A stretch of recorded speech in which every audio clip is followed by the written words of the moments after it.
유튜브로 읽는 박정희 전기 4권 516의 24시 손발이 묶이는 미군.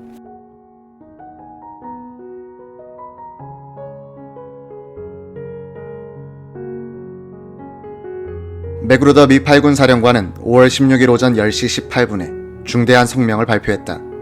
그 요지는 유엔군 사령관의 자격으로서 본인은 지휘권 안에 있는 모든 사람들이 장면 총리가 이끌고 있는 합법적으로 공인된 정부를 지지할 것을 요구한다. 한국군의 참모총장들은 각자의 권한과 영향력을 행사하여 국정에 대한 통제권이 즉시 정부 당국에 되돌려지고 질서가 회복되도록 할 것을 바라는 바이다로 되어 있었다. 그 직후 마셜 그린 주한미국 대리대사도 성명을 발표하여 맥그루더의 입장을 전폭적으로 지지했다. 마셜 그린의 성명 요지는 미국 정부는 작년 7월의 국회 총선과 8월의 총리 선출에 의해서 구성된 합헌적인 한국 정부를 지지하고 있다는 사실을 강조한다는 것이었다. 이 두 성명은 미국의 소리와 주한미군 방송을 통해서만 방송됐기 때문에 일반인들은 알지 못했다. 이 성명은 박정희의 혁명군을 반란군으로 단정한 것으로서 맥그루더 사령관이 한국군에 대한 지휘권을 갖고 있다는 점에서 진압 명령으로 해석될 수 있었다. 이날 맥그루더가 미 합참에 보고한 전문에 따르면 이한림 1군 사령관은 맥그루더 사령관의 성명을 읽고 자신은 한국 정부를 지지할 것이라고 연락해왔다는 것이다. 이한림은 또 만약 자신의 부대가 반란을 진압하도록 동원 명령을 받는다면 진압에 반대하는 소수가 있을지도 모르지만 대다수는 복종할 것이다 라고 말했다. 이한림 장군은 특정한 부대에 대해서는 출동 준비 태세를 명령했다. 1군 전체에 대해 비상을 건 것은 아니다. 이 순간 장면 총리가 카르멜 수녀원에서 전화를 걸어 장도영 총장과 이한림 사령관에게 진압 명령을 내렸다면 사태는 뒤집어졌을 가능성이 있다. 한국군에 대한 작전 지휘권을 가진 맥그루더와 군령권을 가진 총리가 같은 목소리로 진압을 명령했을 때 우리 군 지휘부는 반대할 수 없었을 것이다. 물론 그런 진압에 따른 유혈 사태는 필지의 사실이었고 실병 지휘관들이 상관들의 명령을 거부하고 혁명군 편을 들었을 가능성도 있다. 이날 오전 10시 30분 맥그루더와 마셜 그린이 청와대로 들어왔을 때 윤보선 대통령은 미국 측의 강경한 성명을 듣지 못하고 있었다. 맥그루더는 단호한 어조로 말했다. 지금 서울 시내로 들어온 반란군의 병력은 약 3,600명에 불과합니다. 1군 산하병력은 요지부동일 뿐 아니라 대구 지방에서도 약간의 병력이 혁명에 참가했으나 현재는 속속 원대로 복귀 중입니다. 1군 산하에서 10배의 병력을 동원하여 서울을 포위하면 혁명군은 곧 항복할 것입니다. 윤 대통령은 일선에서 병력을 동원하자는 말인가요? 라고 물었다. 그렇습니다. 그들은 항복하지 않을 수 없을 겁니다. 윤보선은 주로 듣는 입장을 취했다. 맥그루더는 자신의 지휘권 아래에 있는 부대가 쿠데타를 일으켰다는 데 대해서 그리고 자신이 1년 전부터 군복을 벗기려고 했던 그 박정희에 당했다는 데 대해서 대단히 분노하고 있었다. 맥그루더는 대통령에게 건의했다.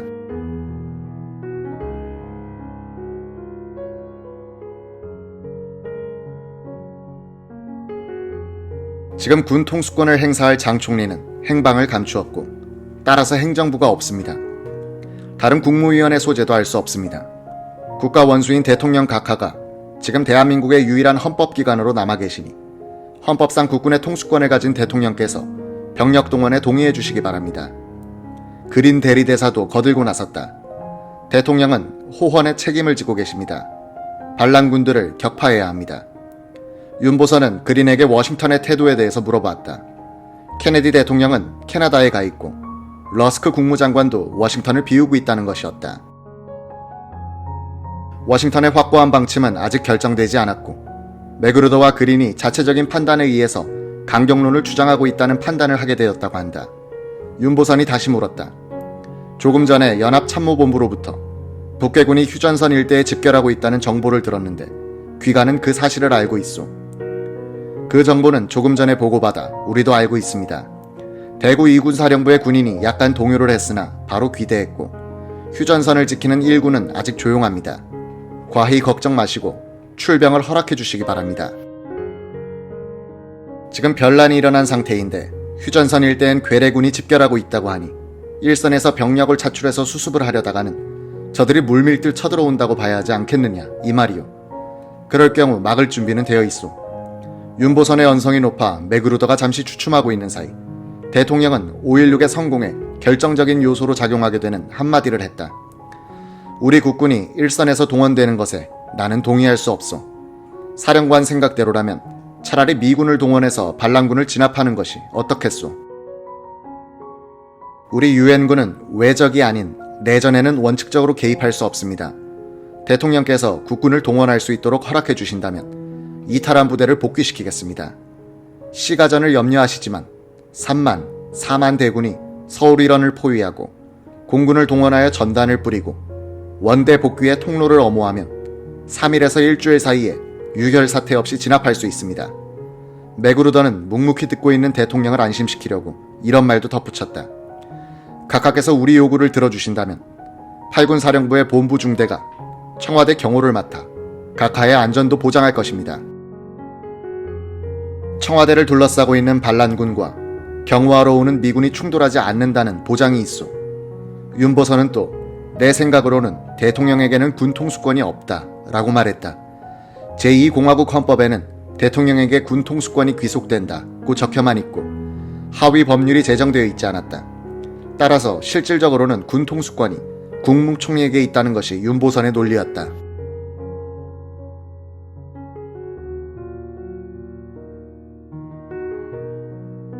맥그루더 미 8군 사령관은 한국군에 대한 자신의 지휘권이 무시돼버린 데 대하여 충격과 분노를 동시에 느끼고 있었다.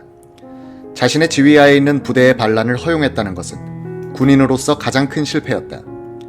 맥그루더가 윤보선 대통령에게 집요하게 진압을 요청한 것도 자신의 떨어진 권위를 회복하겠다는 뜻이었다. 윤보선은 그러나 반란군의 10배나 되는 진압군을 동원하면 쉽게 수습할 수 있다고 하는데 나는 그렇게 보지 않는다고 했다. 쿠데타군 3,600명은 죽기로 하고 나온 사람들인데 한 사람의 반란군이 한 사람의 진압군을 죽인다고 해도 3,600명이 전사해야 한다는 계산이 나옵니다.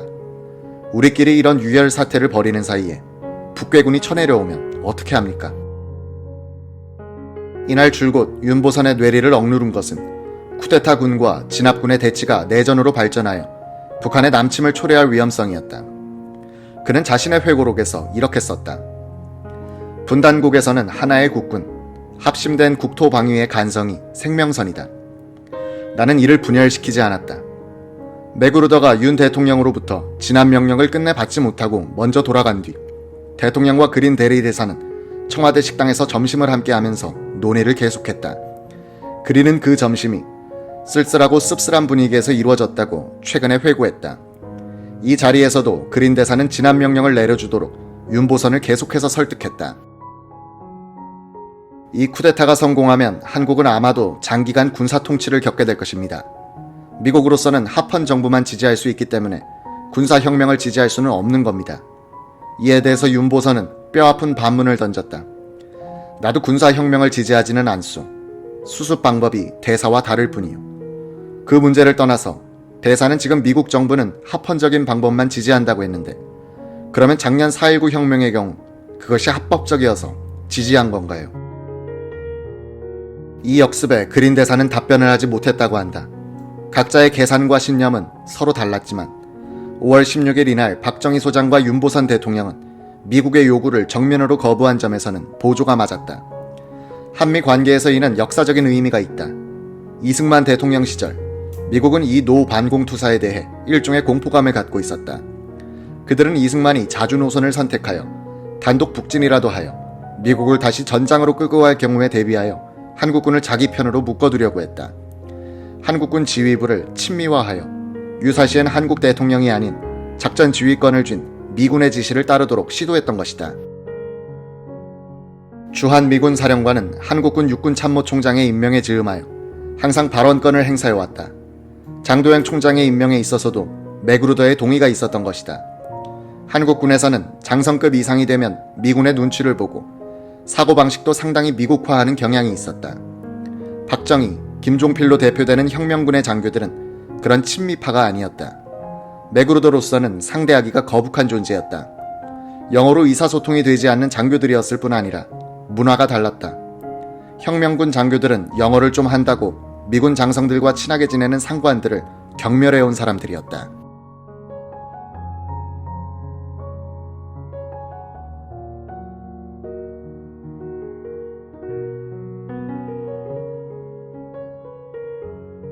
(4.19) 혁명 때 미국 정부는 친미적인 군 상층부, 언론 및 야당을 이용하여 이승만 정부를 효과적으로 압박할 수 있었으나 5.16 쿠데타가 발생하자 상황을 조종할 수 있는 지렛대를 놓쳐버린 것이다. 친미적인 장면 총리는 잠적해버렸고 믿었던 장도영 육군참모총장은 진압군의 동원에 미온적이었으며 윤보선 대통령까지도 냉담한 반응이었다. 1980년 전두환의 신군부가 정권을 잡을 때도 그랬던 것처럼 5.16 이후 미국은 자신들이 원하는 정권을 한국에서 만들어낼 힘을 상실한다. 윤보선, 맥그루더, 그린의 요담은 5.16을 성공시킨 가장 중요한 계기였다. 이 회담에서 윤보선이 취한 태도에 대한 미국 측 기록으로는 5월 17일 체스터 보울즈 미 국무차관이 라오스 문제를 논의하는 국제회의에 참석차 제네바에 가 있던 딘 러스크 국무장관에게 보낸 보고서가 있다. 윤 대통령은 청와대 요담에서 장면 정부에 대한 국민들의 환멸과 불만족은 확산되었고 부정은 광범하고 정부의 상부층까지 오염시키고 있으며 한국은 강력한 지도력을 필요로 하고 있었는데도 장면은 그런 지도력을 제공하는 데 무능했다고 지적했다. 윤보선은 국회 내외의 인물들을 망라하는 거국 내각을 구성하면 이 문제를 해결할 수 있다고 믿는다고 했다. 맥그루더 사령관은 5월 17일 합참의장에게 보고한 전문에서 윤보선의 의도를 이렇게 분석했다. 윤 대통령은 헌법을 지켜야 한다고 립서비스하고 있지만 쿠데타가 정적인 장면 총리를 제거하고 새로운 정부를 구성하는 데 있어서 받아들일 수도 있는 방법이라고 생각하는 듯하다. 그는 장면을 교체하고 싶어 하는데 이 목적을 달성하기 위해 가장 적법한 방법이 무엇인지를 찾고 있는 것 같다.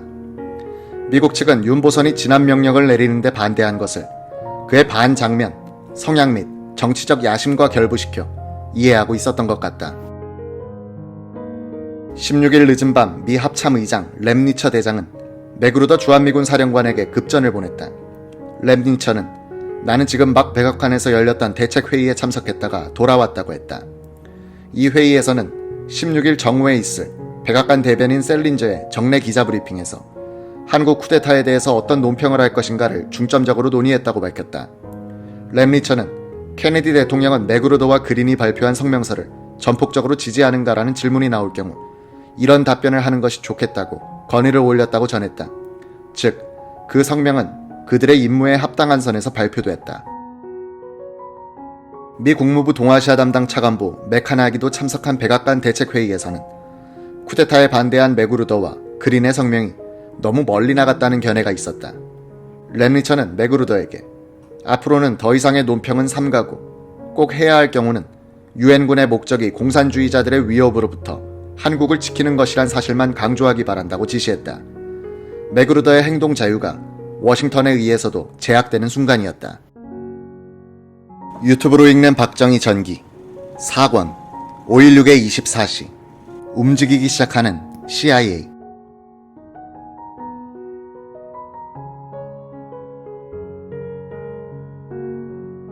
워싱턴 시각으로 5월 16일 정오 미 국무부는 대언론 정례 브리핑을 가졌다. 이날 링컨 화이트 대변인은 한국에서 발생한 쿠데타에 대해서 이런 논평을 했다. 우리는 계속해서 보고를 받고 있으며 이 사태를 관찰하고 있다. 이 사태는 아주 유동적이고 불명확하기 때문에 내용 있는 논평을 할 처지가 못 된다. 맥그루더 장군과 그린 대리대사의 성명은 그들의 직무 범위 안에서 이루어진 것이다. 워싱턴은 이 논평을 통해서 맥그루더와 그린이 취한 조치는 현지에서 알아서 한 것일 뿐 케네디 대통령의 결심을 반영한 것은 아니라는 사실을 명백히 한 것이다. 적극적인 쿠데타 반대 입장에서 한 발을 크게 뺀 셈이다. 이날 밤 미 국무부 차관 체스터 보울즈는 그린 대리대사에게 전문을 보냈다. 보울즈는 러스크 국무장관을 대리하고 있었다. 보울즈는 이 전문에서 하펀 정부를 회복시켜야 한다는 당위성을 설명한 뒤 다음과 같은 현실론을 편다.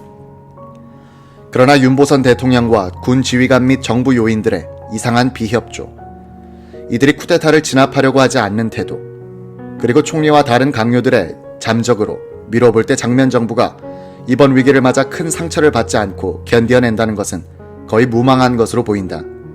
따라서 사태가 확실해질 때까지 일단 조심스럽게 관망하는 자세를 취하기로 결정했다. 우리는 계속해서 장면 정부가 재건되기를 희망하면서 그런 목적에 방해가 될 만한 언동을 피해야 할 것이다. 한편 이 정부가 스스로를 구원하려는 노력을 하지 않고 있는 지금 이미 끝나버린 것일지도 모르는 장면 정부의 운명과 우리의 입장을 같이 묶어버리는 모습을 보여서는 안 될 것이다. 국무부는 쿠데타에 반대하는 최초의 입장에서 한 걸음을 더 뒤로 뺀 것이다. 이날 미국 중앙정보국의 앨런 덜레스 부장은 케네디 대통령 앞으로 중요한 정보 보고서를 한 장 올렸다. 그동안 CIA 서울지부가 추적한 한국 쿠데타에 관련된 정보 보고서의 2페이지짜리 요약이었다.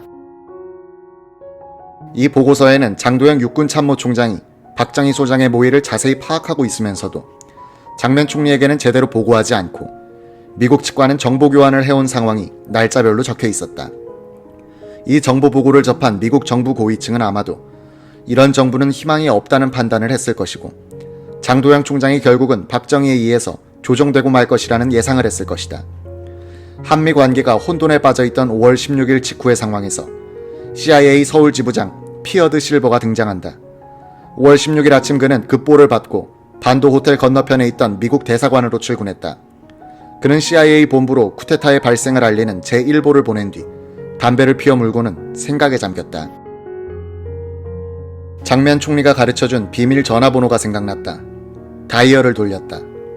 전화벨이 울리고 떨리는 목소리가 응답했다.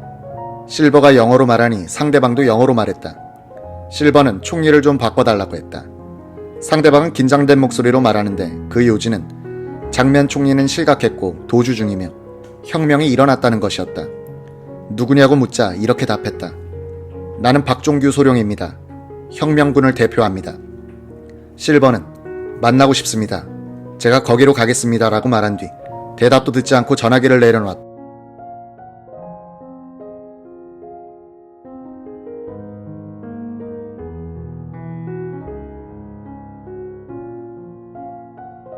CIA에서 대공산권 공작 전문가로서 잔뼈가 굵은 실버는 길을 건너 반도 호텔로 갔다. 1층 로비에는 한 무리의 서양 사람들이 잠옷을 입고 실내화를 신고 나와서 불안한 표정을 짓고 있었다. 한국군의 공수단 군인들도 모여 있었다. 엘리베이터 앞에서 키가 큰 사병이 지키고 있었다. 실버가 다가가니 사병은 무엇인가 한국말로 말을 걸었다. 실버는 영어로 고맙다고 말하고 웃음을 지으면서 엘리베이터 안으로 들어갔다. 8층으로 올라가서 오른쪽 장면 총리의 집무실로 갔다.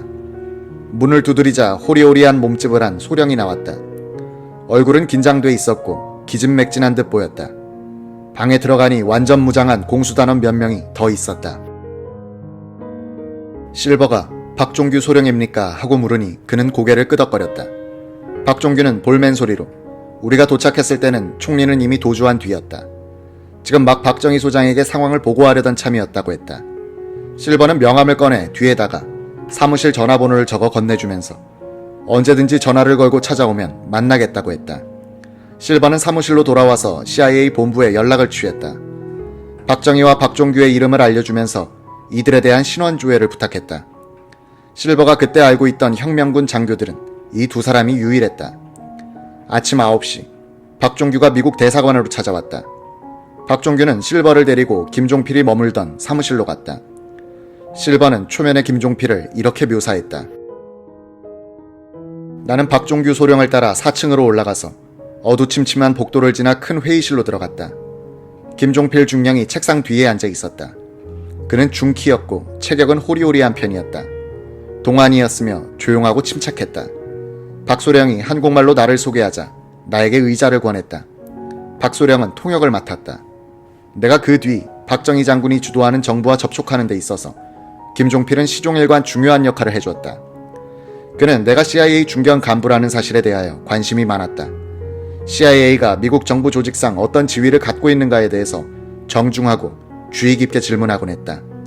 이날 대화의 주도권은 김종필이 잡았다.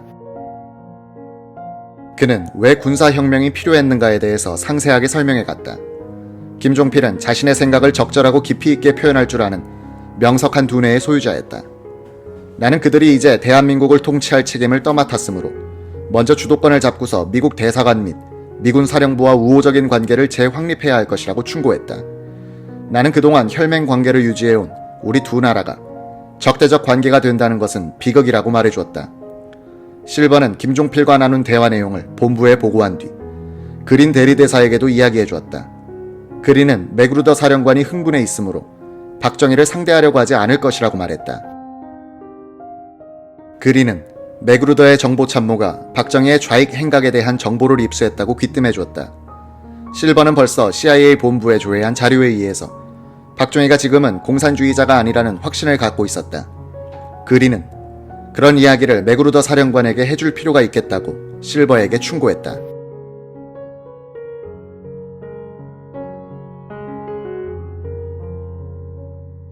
(5월 16일) 새벽 4시쯤 서울 서대문 부근에 살던 육사 교장 강영훈 중장은 전화벨 소리에 잠을 깼다. 바로 윗집에 사는 김영일 중장이었다. 육군 참모총장을 거쳐 당시 국방장관 보좌관으로 있던 김 중장은 박정희 소장과는 노선이 달라 자주 충돌한 사람이다. 지금 총소리 안 들리요? 어디서 나는데요? 한강 쪽입니다. 아마도 쿠데타가 난 모양입니다. 하여간 우리 집에 와서 의논합시다.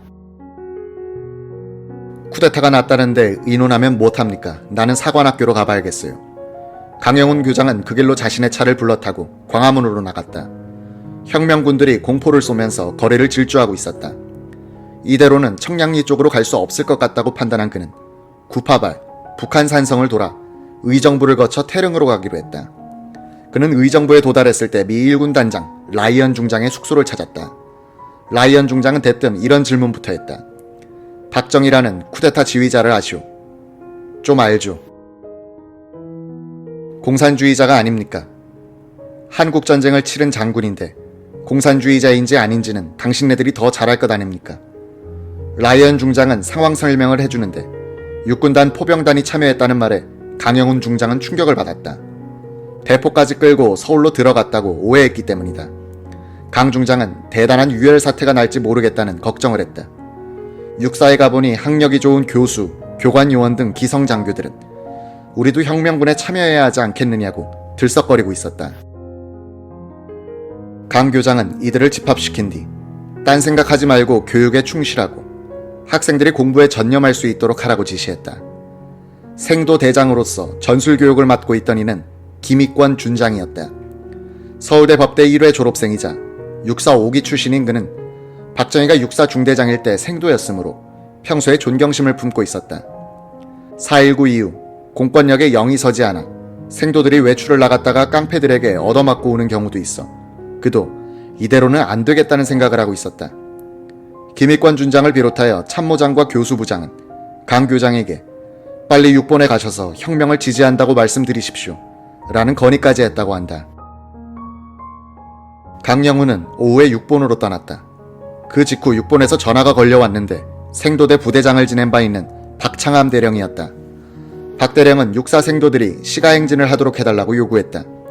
김익권은 지휘 계통을 따라 명령이 내려와야 한다는 점을 강조했다. 박창암이 전화를 바꾸는데 박정희였다. 각하, 저 김익권입니다. 교장을 통해 지시를 내리시든지 참모총장을 통해서 명령하시면 따르겠습니다. 여보, 혁명하는데 무슨 지휘 계통을 따지요? 그리고 교장은 여기 없소.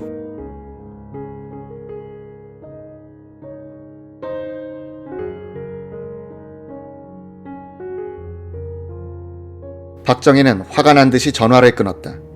김익권은 강영훈 교장이 그곳에 도착한 줄 알고 있었다. 잠시 시간이 흐른 뒤 박창암 대령이 또 전화를 걸어왔다. 일개 전투중대 병력이 무장을 하고 육사로 갑니다라는 통보였다. 강영훈 교장차가 청량리 부근을 지나는데 맞은편에서 세 대의 트럭이 오고 있었다. 박창암 대령이 타고 있었다. 강영훈 중장은 차를 멈추게 한 뒤 박 대령에게 물었다. 어딜 가나? 육사로 갑니다. 사관학교엔 갈 필요 없네. 나와 함께 6번으로 가세. 안 됩니다. 저는 임무가 있습니다. 육사에 도착한 박창암 대령은 김익권 준장에게 생도들을 집합시켜달라고 했다. 김 준장은 스피커를 통해서 이런 취지의 교내 방송을 했다고 한다. 모든 학생들은 강당에 집합하기 바란다. 지금 군사혁명이 일어났는데 설명이 있을 것이다. 절대로 강권하는 것은 아니다. 생도들의 의사에 따라 결정할 것이다. 자발적으로 모이도록 했는데 8개 생도 중대 가운데 1개 중대 정도만 모였다. 박창한 대령은 다시 장교들을 소집해달라고 했다.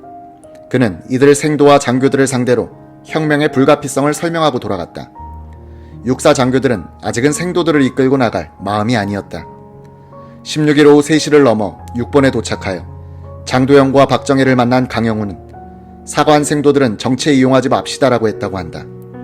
박정희가 바깥으로 나간 틈에 강영훈은 친구 사이인 장도영에게 말했다.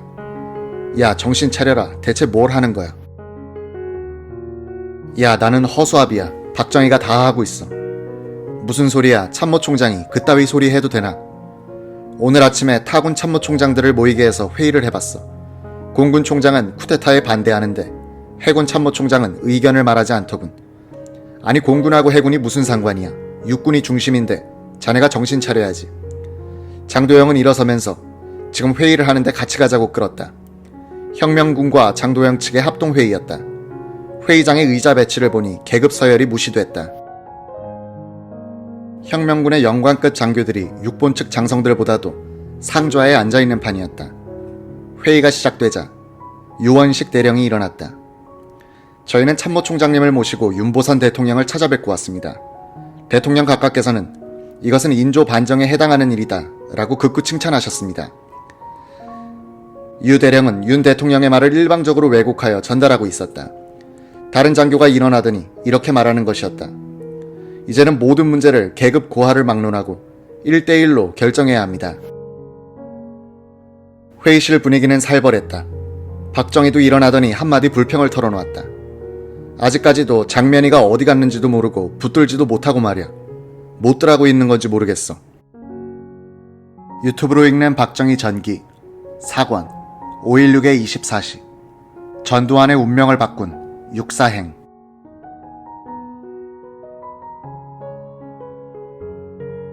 (5월 16일) 육본에서 열린 혁명군 육본 합동회의에서 강영훈 육사교장은 장도연 육군참모총장에게 나도 한마디 해도 됩니까? 라고 했다.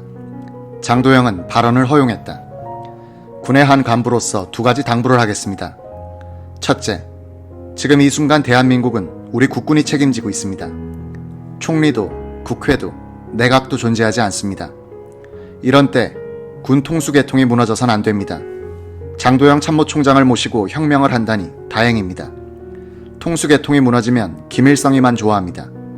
둘째로는 절대로 국군끼리 총격전을 벌여서는 안 됩니다. 총 쏘고 대포 쏘면 우린 자멸입니다.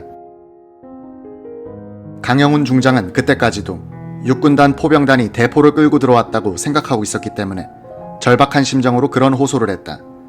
강 장군의 말이 끝나자 장내에서 박수가 터졌다. 꼭 혁명 지지 발언을 한 것처럼 됐다. 장도영 총장은 일어나더니 이거 나 대통령 각하를 다시 만나고 와야겠어 라는 말을 남기고 바깥으로 횡하니 나가버렸다. 장도영은 다시 청와대로 올라가서 윤보선을 만났다.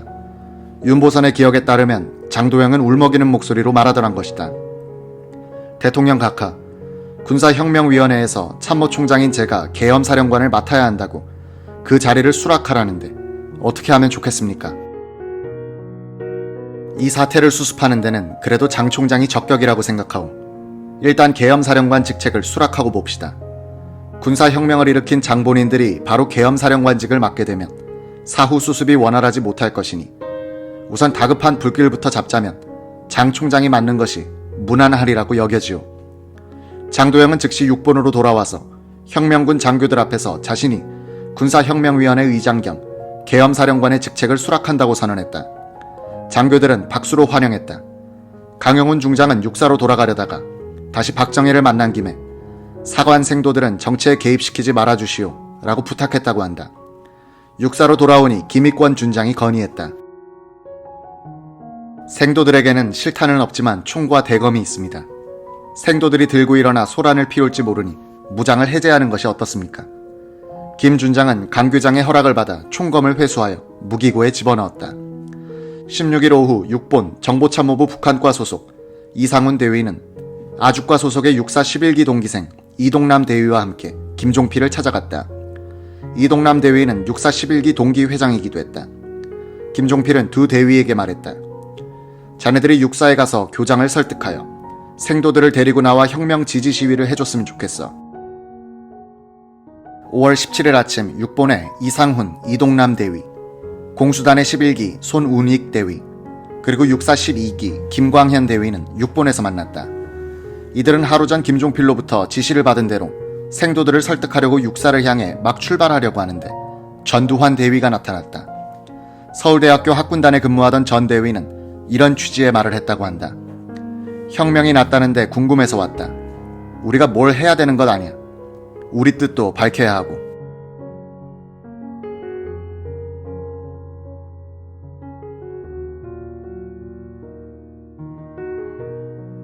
이렇게 해서 한 사람이 더 늘어 5대위가 태릉 육사로 출발하게 된 것이다. 우연한 것 같은 전두환 대위의 등장과 육사행은 그 19년 뒤 그가 박정희 대통령의 죽음으로 생긴 권력의 공백을 채우면서 집권하게 되는 인연의 출발점이 된다.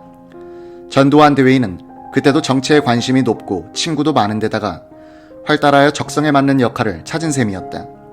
이 5대위는 육사에 도착하자 우선 교수부에서 교수 요원으로 근무하는 11기 동기생들을 찾아갔다. 11기 출신만 약 20명이 서울대학교에서 위탁교육을 이수한 뒤에 교수 요원으로 있었다. 이한림 중장은 4.19 때까지 3년 3개월 동안 육사 교장으로 있으면서 이 학교의 발전에 지대한 공헌을 했다. 4년제 정규 육사 출신들은 이한림을 존경하고 있었다. 이상훈 대위가 보니 교수 요원들은 이미 이한림 1군 사령관에게 연락을 취하고 사람을 보내어 이 시기에 어떻게 행동하면 좋은지 지침을 받으려 하고 있었다. 이상훈, 전두환 일행은 이런 동기생들을 설득했다. 동기생들 중 박정희 장군이 어떤 사람인지 알아야지 하면서 혁명에 미온적인 자세를 취하는 사람들도 많았다. 이한림 장군으로부터 메시지가 올 때까지 기다리자는 동기생들도 있었다. 입담이 좋은 전두환 대위는 이런 동기생들에게 혁명을 지지해야 한다고 설득했다. 장교들의 분위기를 어느 정도 돌려놓은 다음 이상훈, 전두환, 손운익, 이동남 대위 4명은 강영훈 교장을 찾아갔다. 늦은 밤인데 강 교장은 교장실에 머물고 있었다. 교장에게 깍듯이 예의를 차린 이들은 생도들을 혁명 지지 시위에 내보내 주십시오 라고 건의했다. 이들은 혁명군이란 완장을 차고 있었다. 강영훈 교장은 화를 냈다고 한다. 내가 왜 박정희 장군과 혁명위원회 지시를 받아야 하는가? 나는 참모총장 지시가 없는 한 그렇게 못해. 강영훈 중장은 그 자리에서 차를 부르더니 경호차를 붙여가지고 6본으로 떠났다. 강영훈은 박 장군과 장 총장에게 생도들을 정치에 이용하지 말아달라고 부탁했는데 외부에서 장교들이 들어와서 이렇게 선동하고 다니니 다시 이야기를 해둬야겠다는 판단을 했다고 한다. 이상훈 대위는 6본으로 전화를 걸어 김종필에게 강영훈 교장이 거기로 갔다고 알렸다. 김종필은 알았어. 너희들은 오늘 밤 그곳에 머물고 내일은 어떤 일이 있어도 생도들을 데리고 나와야 돼 라고 지시했다. 강영훈 교장이 6본에 도착하여 총장실에 가니 장도영과 박정희가 앉아 있었다. 강영훈은 같은 말을 되풀이했다. 이때 한 장교가 들어오더니 박정희 소장을 데리고 나갔다. 잠시 후 들어온 박정희의 표정이 험상궂게 변해 있었다. 자리에 앉지도 않고 선체로 강영훈에게 쏘아붙였다. 내가 강 장군한테 들은 이야기와 지금 다른 장교한테서 들은 이야기가 영 다릅니다. 그러더니 휙 나가버렸다. 뒤이어 5개 대대병력으로 6본을 점령했던 문재준 육군단 포병단장이 들어왔다. 문대령은 지금 분위기가 이상하니 학교로 돌아가시죠 라면서 정중히 강 장군을 모시고 나갔다. 두 사람이 계단을 따라 1층으로 내려가는데 무장한 새 공수단 대위가 달려오더니 문재준의 권총을 빼앗고 반항하는 그에게 사정없이 발길질을 가해 꿇어앉혔다. 어리둥절한 강영훈 교장 앞에 박창암 대령이 나타났다. 박 대령은 이리로 오십시오 라고 작은 방으로 안내했다. 방 안으로 들어서자 박창암은 개인적으로는 강 장군을 존경하지만 공무수행상 어쩔 수 없습니다라면서 문을 닫고 나가버렸다. 강영훈은 연금된 것이다.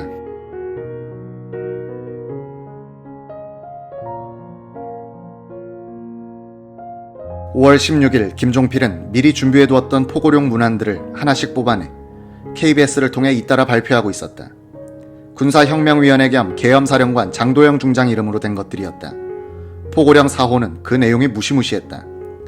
하나, 군사혁명위원회는 5월 16일 상호 7시 장면 정부로부터 모든 정권을 인수했다. 둘, 민의원, 참의원 및 지방의회를 16일 하오 8시를 기하여 해산한다. 단, 사무처 직원은 존속한다. 셋, 일체의 정당 및 사회단체의 정치활동을 엄금한다. 넷, 현 국무위원과 정무위원을 전원 체포한다. 다섯, 국가기구의 일체 기능은 군사혁명위원회에 의해 이를 정상적으로 집행한다. 여섯, 모든 기관과 시설의 운영은 정상화하고 여하한 폭력행위도 이를 엄금한다. 16일 밤 윤보선 대통령은 장도영 총장의 권유를 받아들여 대민 방송을 녹음한다. 그 요지는 이러했다. 친애하는 국민 여러분, 우리나라는 지금 중대한 시국에 놓여 있습니다. 오늘의 사태를 우리가 어떻게 수습하느냐 하는 것에 우리나라의 운명이 달려 있습니다. 우리는 이 사태를 무사히 수습해야 하고 공산주의를 막는 힘에 약화를 초래해서는 안 되는 것입니다. 장 총리 이하 전 국무위원은 한시 바삐 나와서 이 중대한 사태를 성의 있게 합법적으로 처리하여 주기를 바랍니다. 군사혁명위원회의 말에 의하면 국무회의에 출석하는 국무위원의 신변은 보장된다고 말하고 있습니다. 이 방송이 KBS를 통해서 나가자 은신 중이던 주요한 부흥부 장관이 윤보선 대통령에게 맨 먼저 전화를 걸어왔다고 한다. 사태 수습을 위하여 청와대로 오라면 가겠으나 신변의 안전을 무엇으로 보장하시겠습니까? 장도영 계엄사령관을 통해서 직접 확약을 받았으니 그리 알고 협력해 주시오. 우리는 그 정도로는 믿을 수 없습니다. 윤보선 대통령은 장도영에게 직접 신변의 안전을 보장한다는 방송을 해달라고 당부했다. 당시 야당인 신민당의 당수는 장면과 총리 경합을 벌였다가 떨어지자 분당했던 민주당 구파 출신 김도연이었다. 그의 회고록 나의 인생 백서에는 이런 요지의 기록이 있다. 그날 밤 10시 반경 윤보선 대통령의 방송을 듣고 나는 우리 신민당의 태도를 어떻게 할 것인가로 부심하다가 17일 오후 당의 주요 간부 회의를 열고 이 문제를 수기하였다. 이 회의에서 내린 결론은 장면 정권은 하루바삐 사태 수습을 위하여 국민 앞에 나와서 사과하고 물러날 것이며 군사혁명위원회에 대하여 거국 내각을 조직하자고 제의하자는 것이었다.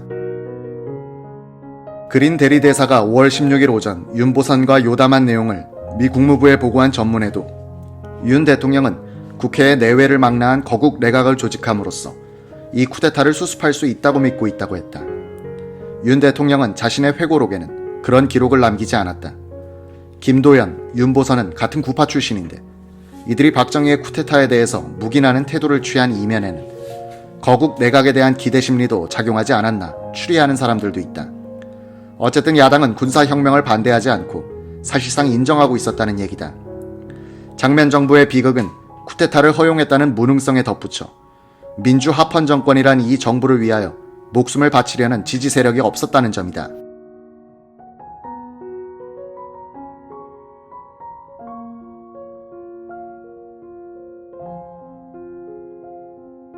대통령도, 야당도, 군인들도, 그리고 학생 시민들도 이 국민의 정부를 위해서 나서지 않았다.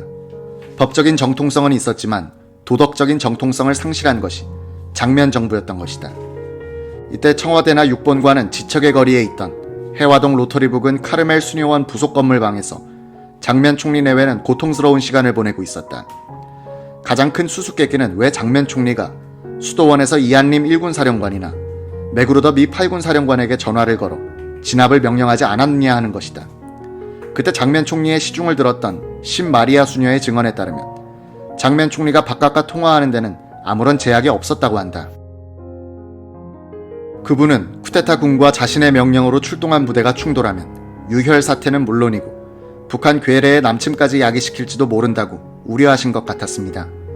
곁에서 안타깝게 지켜보던 저희들이 좁은 소견으로 어서 군부대에 연락을 하시라고 말씀드렸지만 그분은 고개를 저으면서 괴로워하시더군요. 그분은 얼굴을 감싸며 여러 번 나직하게 천주님을 불러보곤 했습니다. 곁에서 계속해서 연락을 취하는 게 어떠냐고 권유하면 결연한 표정으로 안 돼. 그렇게 해서는 안 돼요. 절대 서로 피를 흘리게 해서는 안 돼요. 하고 고개를 저었습니다. 장면 총리는 장도영 총장을 지칭하면서 그 사람이 그럴 수가 라고 중얼거리고는 벽에 걸린 십자가 앞에서 무릎을 꿇고 기도하기도 했다. 수도원으로는 여러 군데서 장 총리를 찾는 전화가 걸려왔다. 카르멜 수녀원에서는 여기는 아무도 들어올 수 없는 곳이다면서 부인했다. 17일 아침 신마리아 수녀가 조반상을 받쳐들고 방으로 들어갔더니 장면 총리는 부석부석한 얼굴로 팔짱을 낀 채 서 있더라고 한다. 장 총리는 괜히 저희들 때문에 고생이 많으시군요 라고 인사를 했다. 식탁 위에는 전날 저녁 음식이 그대로 있었다. 물 주전자만이 비워져 있었다. 신마리아 수녀의 눈에는 하룻밤 사이에 총리가 10년은 늙은 것 같았다. 5월 17일은 박정희에게 혼돈과 불안의 날이었다. 미군이 이한님의 1군 병력을 동원해 서울을 포위하는 작전을 곧 실시할 것이라는 첩보가 들어왔다.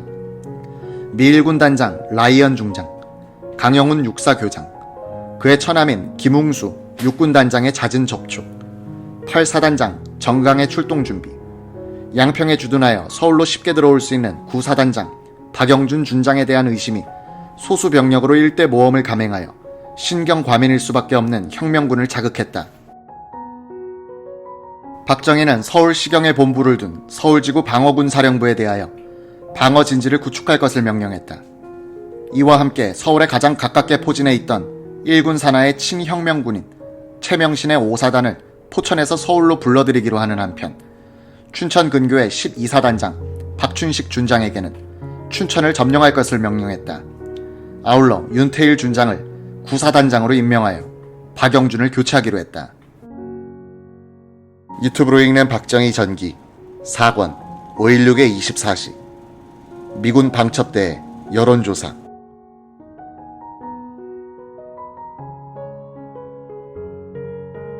(5월 17일) 아침 윤보선 대통령은 박정희 소장의 쿠데타가 성공하는데 큰 도움이 되는 또 다른 조치를 취한다. 1군 사령관 이한림 중장과 5명의 군단장 앞으로 친서를 보낸 것이다. 이 친서는 장도영 총장이 윤 대통령에게 국군끼리의 유혈 사태를 걱정하시는 각하의 충정을 일선 부대장들은 모르고 있으니 직접 편지를 써주십시오 라는 부탁을 하여 기초하게 된 것이라고 한다. 17일 오후 윤 대통령의 친서를 휴대한 김남, 김준하, 윤순구, 홍규선 비서관은 여의도 비행장에서 6본 비행대의 L-19 경비행기를 타고 일선으로 향했다. 김남, 김준하 비서관은 원주의 1군 비행장에 내렸다. 미리 연락을 받고 나온 이한림 중장에게 편지를 전했다. 윤보선의 회고록에 따르면 이한림 중장은 두 비서관에게 혁명군 지휘자들의 정체를 알기나 하시오 라고 따지더라고 한다. 이 사령관은 또 우리가 출동하면 유혈 사태 없이 일이 수습될 것이다 라고 장담하더란 것이다. 이한림이 받아 읽은 윤 대통령의 친서 요지는 이러했다.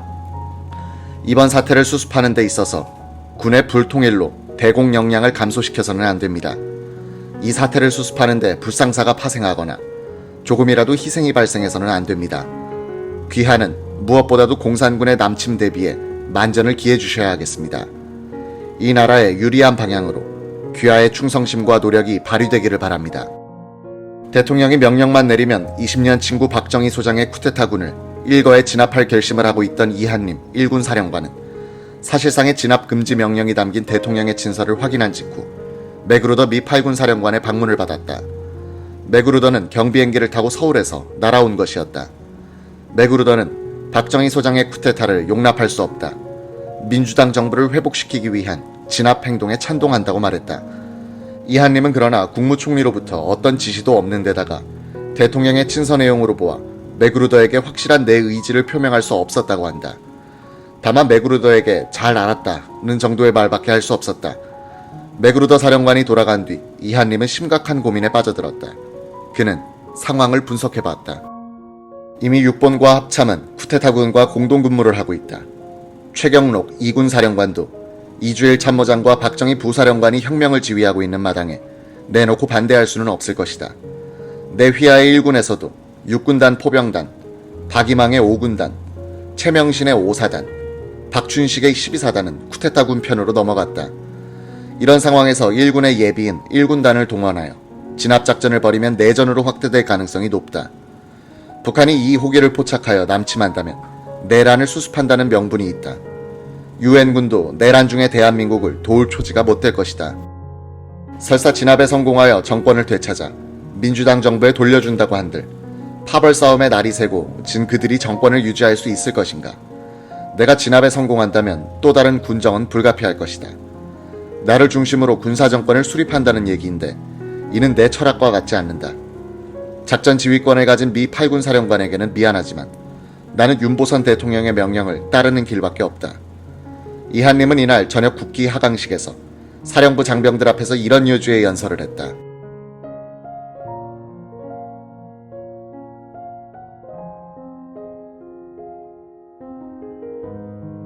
장병 여러분, 군이 정치에 개입하는 비극의 시간이 왔습니다. 나는 근본적으로 군의 정치 개입을 반대합니다. 있어서도 안 되고 용서할 수도 없습니다. 그러나 현실은 내 생각이나 내 의지와는 관계없이 대세는 원하지 않는 방향으로 흘러가고 있습니다. 북한군이 호시탐탐 노리고 있는 이 시기에 내란으로 치달을 위기를 조성할 수 없다고 판단돼 부득이 나는 쿠데타 반대 입장에서 묵인하는 입장으로 전환하였음을 여러 장병들에게 알립니다. 이한님이 훈시를 끝내고 집무실로 돌아오는데 쿠데타군의 요원인 윤태일 준장이 본관 현관에서 기다리고 있었다. 윤 장군 왜 왔소? 혁명위원회로부터 제9사단장으로 보임받아 신고하러 왔습니다. 신고는 무슨 신고야? 돌아가시오. 돌아가거든 박정희에게 말하시오. 나는 박정희를 죽일 수 없다고. 대신에 내가 죽겠다고 전하시오. 이한님은 자신의 회고록에서 이렇게 말했다는 것인데 윤태일이 5.16 혁명 실기에 남긴 증언은 다소 다르다. 윤태일이 혁명에 협조해달라는 박정희의 부탁을 전하자 이한님은 이런 말을 했다는 것이다. 장면 정부 타도는 시기적으로 너무 빨랐다. 가장 방대한 병력을 가진 1군 사령관과 사전에 혁명을 의논하지 않은 것은 잘못이다. 1군 병력은 군사 행동에 동원하지 않겠다. 그러나 맥그루더 사령관의 반대도 있고 하니 구사단장 취임은 인정할 수 없다. 비행기 편으로 귀경한 윤태일이 박정희에게 사정을 보고하니 박정희는 어떤 일이 있더라도 윤 장군은 오늘 중으로 구사단에 부임하여 병력을 장악해야 한다고 못을 박았다. 윤태일은 밤 10시 다시 양평을 향해 떠났다. 자정을 넘겨 18일 새벽에야 구사단 본부에 들어갈 수 있었다. 그는 구사단이 혁명군을 진압하기 위해서 출동 준비 태세를 갖추고 있다는 이야기를 듣고 달려왔는데 도착해보니 분위기가 영 달랐다. 박영준 사단장 이하 참모들이 혁명을 지지하고 있는 게 아닌가. 윤태일은 이 사실을 박정희에게 보고했고 18일 오후 그는 박정희로부터 소환을 당해 6번으로 돌아갔다. 윤태일을 문전박대하여 보낸 직후 이한님은 박정희를 전화로 불렀다고 한다. 이한님은 지나간 생도 시절 다정하게 지냈던 감정이 마음 한편에서 솟아오르는 것을 느꼈다고 한다. 그래서 엉겁게를 가족은 다 무사한가? 라는 말이 나오더란 것이다. 무사하다. 가족들 조심하라 그래. 알았어. 이 순간엔 다시 때려 죽이고 싶도록 미운 감정으로 변했다고 한다. 너의 쿠데타 나는 묵인한다. 고맙다. 나는 야전군의 일을 맡아 할 테니 그리 알아라. 너는 서울 쪽을 맡아 하고 내가 하는 일에 간섭하지 말아라. 그래 알았어. 박정희의 목소리는 썩 기분 좋은 게 아니었다.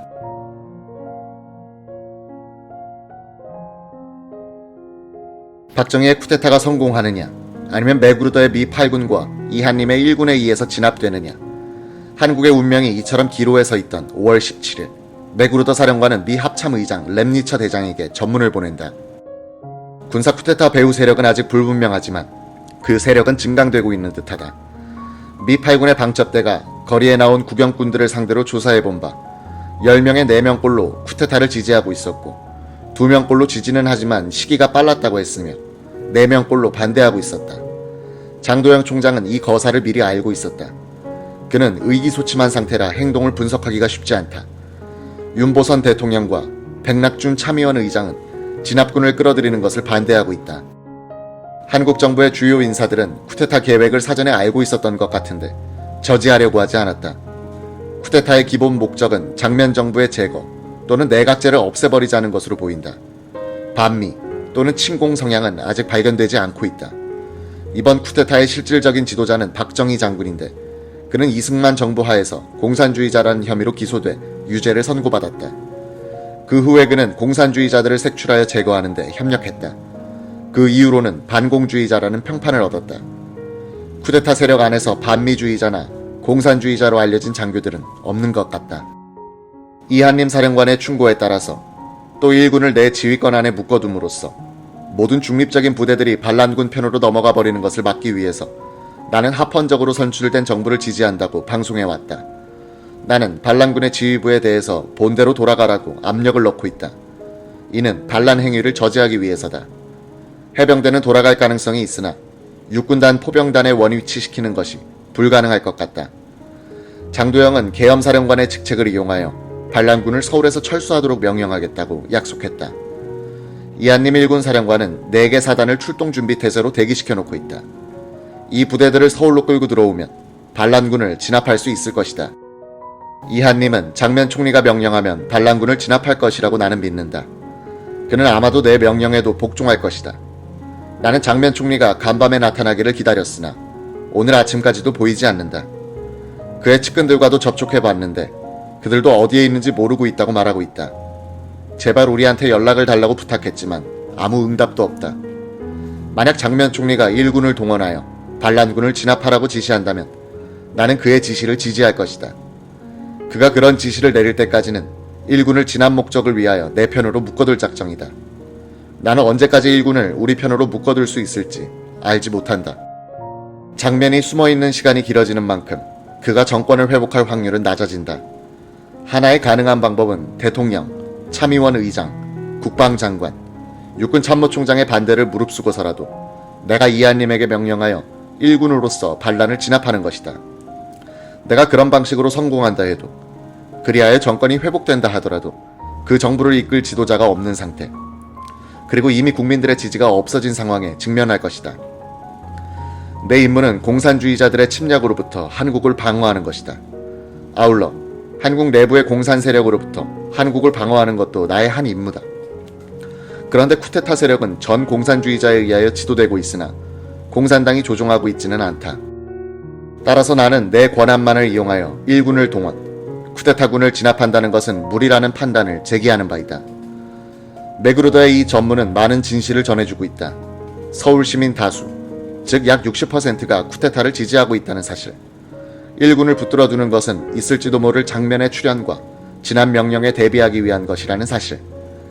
장면의 진압 지시만 떨어지면 메그루더도 1군의 작전을 명령할 태세가 되어 있다는 사실. 그리고 작전 지휘권을 갖고 있는 그 자신의 권한만으로 진압을 시작하기에는 너무 무리가 따른다는 판단 등이다. 장면 총리의 은신이 쿠데타의 성공에 결정적인 기여를 했다는 것이 이 전문에서도 입증되고 있다. 한편 혁명군의 두뇌 역할을 맡은 김종필은 미리 준비했던 포고령을 차례로 발표하여 군사정권의 힘을 전국으로 확산시키고 있었다. 포고령 제5호는 금융기관의 인출은 1회에 10만 환 이하, 월간 50만 환까지로 제한한다는 것이었다. 6호는 물가를 16일 현재선으로 동결하고 매점 매석 행위자는 극형에 처한다고 했다. 7호는 외국인의 재산 및 생명을 보호한다는 것이었고, 8호는 금융동결령 가운데 군사비는 제외한다는 것, 9호는 통행금지 시간을 완화하여 17일부터는 밤 10시부터 다음날 5시까지로 한다는 것, 10호는 혁명 완수상 필요하면 법원에 영장 없이 체포, 구금, 수색하고 군사재판소를 설치한다는 것이었다. 11호는 검찰과 법원에 대한 지시였다.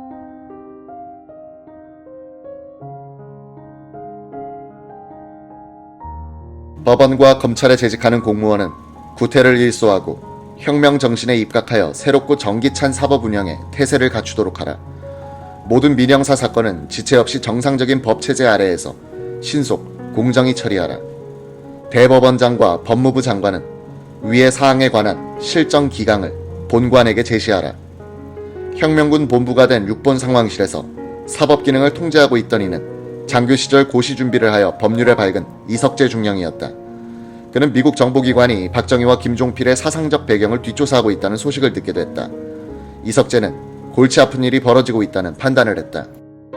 박정희의 좌익 전력이 이런 상황에서 폭로되고 이용당하면 쿠데타는 실패할 가능성도 있다는 생각까지 하게 됐다. 이석재는 이 미묘한 문제로 누구하고 상의도 할 수 없었다. 박정희와 김종필은 여기저기로 뛰어다닌다고 정신이 없었다. 이석재는 자신의 결심으로 해결책을 찾는 수밖에 없다고 판단했다. 그는 의심 많은 미국 측에 보여줄 결백 증명을 생각하다가 전국에 있는 좌익 사상범들을 체포하자는 발상에 도달했다. 그는 전국의 군 수사기관, 헌병, 그리고 경찰, 검찰에 비상을 걸었다. 좌익 사상범들을 체포하라는 명령이 전달됐다. 전국에 검거 선풍이 불었다. 장면 정부 시절에 표면에 등장했던 좌익 세력뿐 아니라 혁신 정당 관련자들, 교원 노조 관련자들, 전 보도연맹원들, 노조 지도자들 등 약 4,000명이 영장 없이 체포됐다. 진짜 좌익과 억울한 사람들이 뒤섞였다. 역사가 크게 굽이치는 상황에서는 개인은 힘없이 경유에 휘말려드는 법이다.